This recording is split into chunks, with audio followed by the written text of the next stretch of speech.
లాటరైటు, క్వాడ్సు, sand, silica ఇంకా ఏమైనా ఉన్నా కూడా వీళ్ళకి ఇచ్చే దగ్గర నుంచి, నియోజకవర్గంలో ప్యాకాట క్లబ్బులు నడిపించడం దగ్గర నుంచి,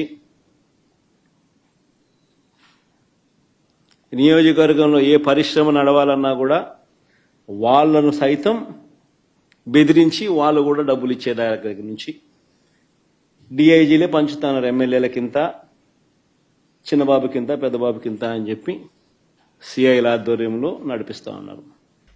కేంద్ర ప్రభుత్వంకి ఒక స్పెషల్ రిపోర్ట్లు పంపించారు. కర్నూలు జిల్లాలో మీరు అవినాష్ రెడ్డిని అరెస్ట్ చేయడానికి లా అండ్ ఆర్డర్లు వస్తాయి, సాధ్యం కాదు, ఇది అది అని మొత్తం అసలు రాష్ట్రం మొత్తం కూడా ఆ రోజు సినిమా చూసింది. ఇవాళ సింపుల్గా ఒక ఎస్ఐ, ఒక డిఎస్పీనో, ఒక కానిస్టేబుల్ చేయగలుగుతున్నాడంటే ఈ రాష్ట్రంలో లా అండ్ ఆర్డర్ ఇంప్లిమెంట్ చేసేటువంటి వాళ్ళ మనోస్థైర్యం ఎట్లుందో మీరు ఎగ్జాంపుల్ తీసుకోండి. బికాజ్ పైనుంచి ఎటువంటి ఒత్తిళ్లు లేవు.